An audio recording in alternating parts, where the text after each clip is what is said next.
Сәлеметсіздер ме оқушылар? Математика сабағы. Бүгінгі сабақтың тақырыбы түсімділік.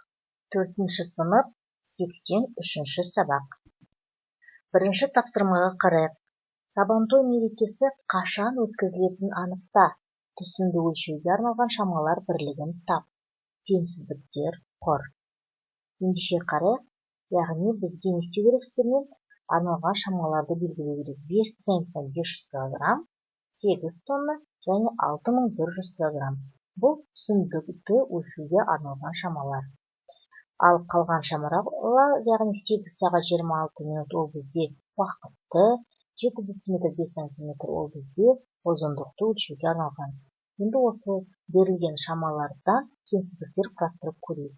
6100 кг 5 центнер 500 кг-нан артық, 8 тонна 6100 кг-нан артық, 5 центнер 500 кг 8 тоннадан кем. Келесі екінші тапсырма. Есепте, яғни бізге өсірілетін дақыл, түсімділік, егістік ауданы және түсімнің массасы берілген. Біріншісіне қарайық, бидай бізде 20 центнер гектар, яғни түсімділігі, ауданы 35 гектар, массасы, түсімнің массасы белгісіз. Яғни түсімділік пен егістіктің ауданын бір-біріне көбейтеміз, сонда түсімнің массасы шығады. 20 көбейтілген 35 тең болады 700 центнер. Сонда түсімнің массасы 700 центнер. Келесі күрішті қарайық. Түсімділік 18 центнер гектар, ауданы белгісіз, түсімнің массасы 810 центнер. Енді ауданын табу үшін түсімнің массасын түсімділікке бөлеміз. 810 бөлінген 18 тең болады 45 гектар. Және картопты қарайық. Бізге түсімділік белгісіз, егістік ауданы 100 гектар, түсімнің массасы 1000 центнер. Түсімділікті табу үшін түсімнің массасын егістік ауданына бөлеміз. 1000 бөлінген 100 тең болады 10. Сонда картоптың түсімділік 10 центнер гектарына екен. Келесі тапсырма, үшінші тапсырма. Есепті шығар. 2 фермер бидай өсірді. Бір фермердің егін алқабындағы бидайдың түсімділігі 14 центнер гектар. Ал екіншісінікі 19 центнер гектар. Егер олардың әрқайсысы бірдей 5320 центнерден бидай алған болса, онда 2 фермерге бөлінген жердің ауданы қандай? Енді ол үшін көрейік. Сонымен бірінші, яғни бізге 14 центнер гектар алған екен. Ендеше 5320-ны бөлеміз 14 центнер гектарға, тең болады 380 гектар.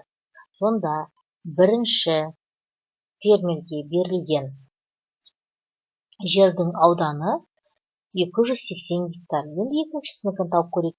Яғни 5320-ны бөлеміз 19-ға, тең болады 280 гектар. Бұл екінші фермердің. Енді бізге сұрақ былай деп тұр. 2 фермерге бөлінген жердің ауданы қандай? Ендеше бір-біріне қосамыз. 380 қосылған 280 тең болады 660 гектар. Жауабы 2 фермерге бөлінген жердің ауданы 660 гектар. Келесі 4-ші тапсырма, теңдеулерді шеш. Б бөлінген 8 тең болады 27213 қосылған 35857. Б бөлінген 8 тең болады 63070. Б тең болады 63070-ті 8-ге көбейтеміз. Б тең болады 504560. Тексереміз. Екінші теңдеу. 93 көбейтілген Z тең болады 43617 бөлінген 7. 93 көбейтілген Z тең болады 6231. Z тең болады 6231 бөлінген 93. Z тең болады 67. Тексереміз. Келесі. Жақшаның ішінде 32 азайтылған M, жақшаның жабамыз көбейтілген 6, азайтылған 39 тең болады 45. Жақшаның ішінде 32 азайтылған M, жақшаның жабамыз көбейтілген 6 тең болады 45 пен 39-ның қосындысы. Жақшаның ішінде 32 азайтылған M, жақшаның жабамыз көбейтілген 6 тең болады 84. 32 азайтылған M тең болады 84 бөлінген 6. 32 азайтылған M тең болады 14. M тең болады 32 мен 14-тің айырмасы. M тең болады 18. Теңдеуді тексереміз. Яғни соңғы теңдеуде бізде Т тең 438-ге. Келесі 5-ші тапсырма. Есептерді шығар, яғни алгебра тәсілімен, арифметика тәсілімен. А тапсырмасын қарайық. Екі саяжайдың иелері Таңқурайдан бірдей түсім алды. Жиналған жалпы түсімнің массасы 480 мың грамм. Егер саяжай иелерінің бірі 700 түп, ал екіншісінікі 900 түп Таңқурай отырғызған болса, онда Таңқурайдың түсімділігі қандай? X Таңқурайдың түсімділігі болсын. Енді қарайық. Сонымен X Таңқурайдың түсімділігін, яғни S сен болады, бізге не дейді? Біреуі 700 түп, біреуі 900 түп. 700-ге 900-ді қосамыз. Сонда жақшаның ішінде 700 қосылған 9 жақшаны жалғыз көбейтілген X тен болады 480 мың. 1600 көбейтілген X тен болады 480 мың. X тен болады 480 мыңды бөлеміз 1600-ге. X тен болады 300. Сонда 300 түп екен, яғни 300 түп. Сонда жауабы Таңқурайдың түсімділігі 300 грамм түп екен. Келесі ә тапсырмасына қарайық. Саяжай иесі бір сотық жерден 70 килограмм бүлдірген жинады. Егер ол бірінші жер учаскесінен 75 килограмм, ал екінші жер учаскесінен 135 килограмм бүлдірген жинаған болса, онда ол қанша сотық жерге бүлдірген отырғызған? Енді қарайық. Сонымен 75-ті 135-ке қосамыз 210 килограмм. 210-ды 70-ке бөлеміз, бір сотық жерден 70 килограмм алды. Тен болады 3. Онда 3 сотық. Жауабы саяжай иесі 3 сотық жерге бүлдірген отырғызған. Келесі 6-шы тапсырма. Қызылшаның түсімділігі орташа есеппен 25 тонна гектарды құрайды. Егер жақсы күтім жасалса және суарылса 50 тонна гектарына алуға болады. Жақсы күтім жасалған жағдайда 30 гектар жерден қызылшаны қанша есе артық жинауға болады?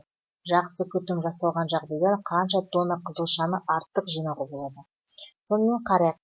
Яғни 25 тонна гектар берілген. Яғни 30 гектар жерден дейді, 25-ті көбейтеміз 30-ға. Себебі 25 тонна гектарын аламыз, онда 750 тонна болады. Ал егер жақсы суарып күтетін болсақ, онда 50 тонна гектарны. 50-ді көбейтеміз 30-ға, тен болады 1500. Енді 1500-ді бөлеміз 750-ге, тен болады 2 есе артық. Енді сонымен, яғни жақсы күтім жасалса, онда 2 есе артық жинауға болады. Ал енді екінші сұраққа қарайық. Жақсы күтім жасалған жағдайда қанша тонна қызылшаны артық жинауға болады? Ендеше 1500-ден 750-ді азайтамыз, тен болады 750 тонна артық. Сонда жақсы күтім жасалған кезде 2 есе артық қызылша, немесе 750 тонна қызылша артық жинауға болады. 7-ші тапсырма тиімді тәсілмен есепте. Яғни 17 көбейтілген 14 қосылған 13 көбейтілген 14. Бұл жерде 17-ні 13-ке қосып, 14-ті көбейтуге болады. 17-ні 13-ке қоссақ 30, 30-ті 14-ке көбейтеміз 420. Екіншісін қарайық, дәл солай, яғни 35-ті көбейтеміз 19 11-дің қосындысына 20, сонда 20-ны 30-ге көбейтеміз 700. Қалғандарын дәл солай, яғни ортақ санды жақшаның сыртына шығарамыз. Келесі 8-ші тапсырма. Шешуі бойынша есептің берілуін құрастыр. Енді есептің берілуіне қарайық. 2 фермер бидай өсірді.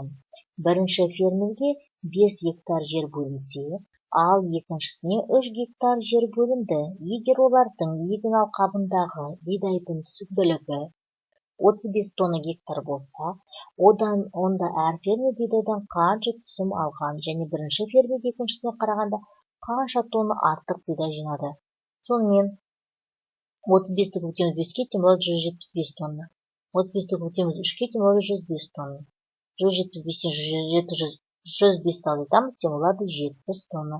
Сонда біріншісіне қарағанда екінші жер учаскесінен 70 тонна артық жинады.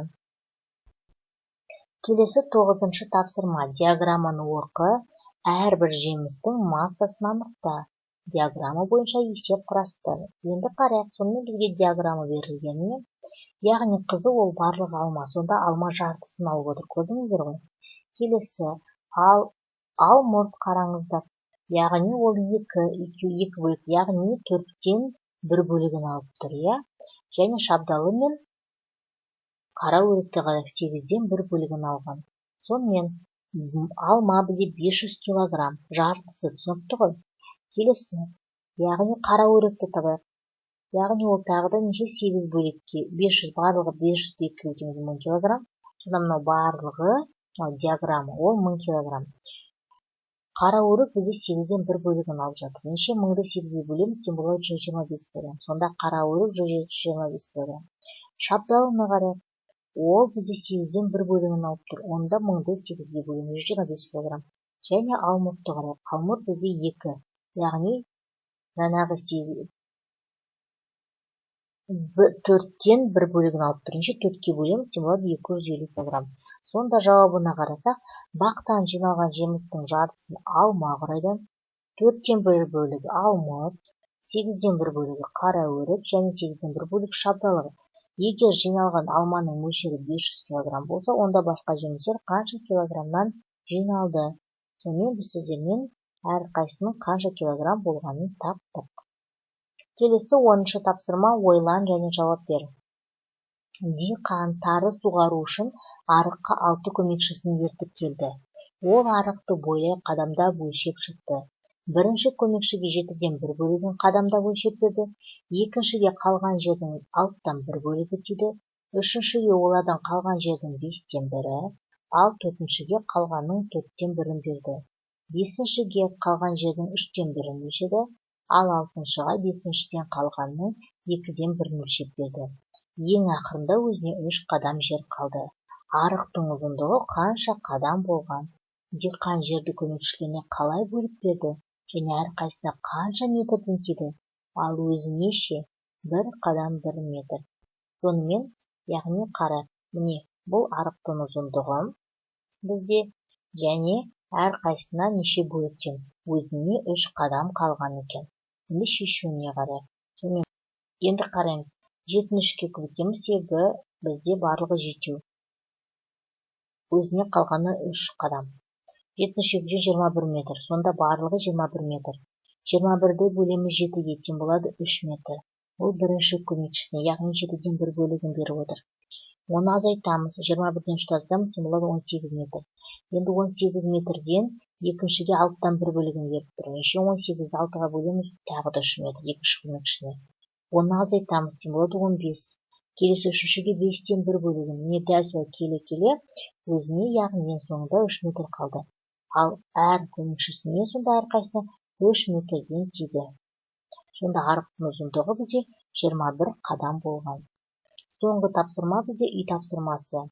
Түсім мол болған жылы фермер 18 центнер гектар, ал түсім аз болған жылы тек 8 центнер гектар бидай жинады. Егер бидайға 300 гектар жер бөлінген болса, ол осы жылдардың әрқайсына бидайдан қанша түсім болған? Енді қарайық. Сонымен бізде 300 гектар жер берілген. Бірінші, яғни түсім мол болған жылы ол 18 центнер гектардан алды. Неше 18-ді 300-ге көбейтеміз, 5400 центнер. Яғни бұл мол болған жылы. Енді аз болған жылы 8-ді көбейтеміз 300-ге, тем болады 2400 центнер. Сонымен түсім мол болған жылы 5400 центнер, аз болған жылы 2400 центнер түсім алынды. Осымен оқушылар, біздің бүгінгі сабағымыз аяқталды. Сау болыңыздар.